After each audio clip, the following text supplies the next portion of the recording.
안녕하세요. 샤론네 다락방에 오신 여러분 반가워요. 저는 여러분과 함께 재미있는 유익한 그리고 특별한 이야기를 나눌 샤론입니다. 오늘은 샤론네 다락방의 두 번째 시간인데요. 우리가 꽤 좋아하는 주제, 바로 공룡에 대해 이야기 나눠볼 거예요. 여러분은 공룡 좋아하나요? 저는 어릴 때 스테고사우루스를 제일 좋아했어요. 세상에는 많은 공룡들이 있죠? 그 중에서 가장 유명한 것은 역시 고기를 먹는 육식 공룡의 대표 티라노사우루스죠.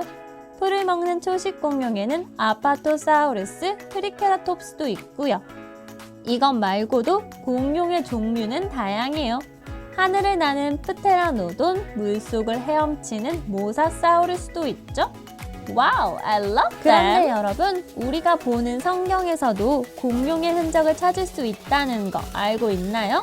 욥기 40장, 41장은 각각 베헤못, 리워야단이라는 동물에 대해서 이야기하고 있어요. 지금은 찾아볼 수 없는 동물이죠. 그런데 이 동물을 하마와 악어라고 보는 사람도 있지만 공룡이라고 보는 사람들도 있어요. 그럼 우리 공룡에 대해 좀 더 알아볼게요. 여러분은 공룡과 관련해 어떤 질문들이 떠오르나요? Yes, of course! 공룡이 진짜 있었다는 증거는 많은 곳에서 발견되고 있어요. 먼저 가장 확실한 증거는 바로 창조주 하나님의 말씀이에요. 성경은 욥이 살던 시대에 있었던 아주 크고 독특하게 생긴 동물 베헤못과 리워야단에 대해 이야기해요. 물론 욥이 살던 시대에는 사진기가 없어서 사진을 남기지는 못했지만 하나님은 그 거대한 동물의 모습을 글로 표현하게 하셨어요. 공룡에 대한 증거는 또 있어요. 오래전에 살던 사람들이 동굴이나 암벽에 공룡의 모습을 새긴 기록들이 남아있죠. 아마 옛날 사람들도 공룡의 모습이 너무 신기해서 암벽에 그림을 그렸나 봐요. 이렇게 공룡의 수많은 뼈들이 발견되었기도 하고요.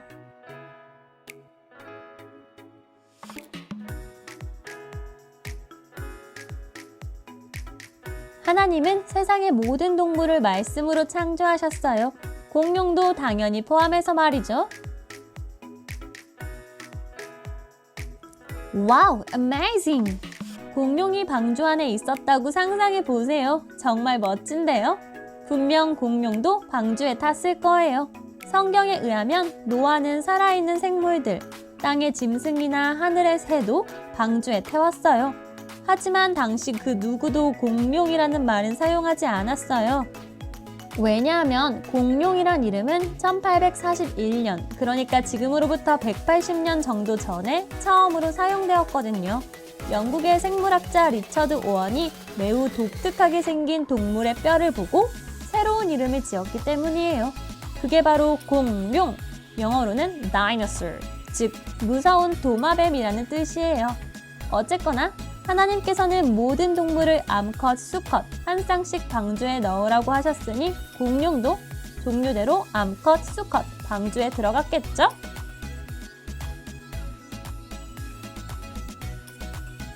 맞아요. 우리는 공룡이 엄청 크다고 생각해요. 그러나 그 답은 엄청 간단해요. 첫째, 하나님은 노아에게 방주의 크기를 정해주셨어요. 성경에 나오는 규빗은 지금의 45cm예요. 그래서 지금의 단위로 바꿔 말하면 방주의 길이는 약 155m, 높이는 4층 건물 정도인 14m, 너비는 23m가 되어 굉장히 크죠? 비록 방주 안에 모든 공룡이 다 들어갔다고 할지라도 그 종류는 50여 종밖에 되지 않기 때문에 방주가 저 정도로 크다면 문제 없었을 거예요. 그리고 여러분, 공룡은 우리가 생각하는 것만큼 엄청나게 크지 않다는 사실 알고 있나요? 물론 커다란 공룡들도 있지만 평균적으로는 양 정도로 컸고 닭 정도의 크기의 공룡도 있었어요. 만약 커다란 크기의 공룡을 태워야 했다면 조금 작은 아기 공룡을 태웠을 수도 있겠죠? 공룡과 사람이 함께 살았을까요? 상상이 잘 안 되죠? 하지만 성경을 읽어보면 그것은 가능한 이야기예요.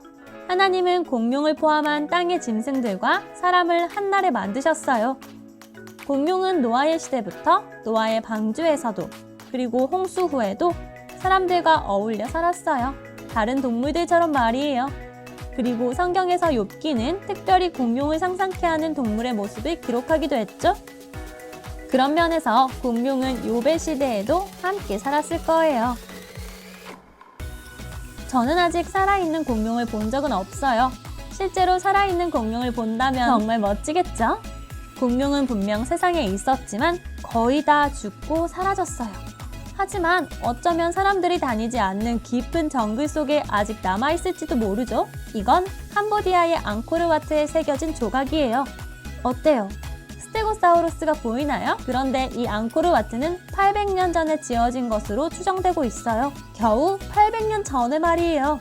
그러나 이 세상은 하나님께서 창조하신 게 아니라 세포 하나에서 자연적으로 진화되었다고 믿고 또 사람도 원숭이에서 진화되었다고 믿는 사람들은 모든 공룡이 수백만 년 전에 이미 사라졌다고 말해요. 그러나 진화로는 증명되지 않은 하나의 가설일 뿐 명백한 증거가 없다는 사실을 우리는 알아야 해요. 오늘 이 영상을 위해 참고한 책은 미션월드 출판사에서 나온 하나님 알고 싶어 라는 책이에요. 하나님께서 세상을 만드신 창조론 속에서 공룡에 대해서 더 알고 싶다면 여러분도 이 책을 한번 읽어보세요. 그럼 다음 시간에도 공룡에 대한 두 번째 이야기로 돌아올게요. 곧 다시 만나요.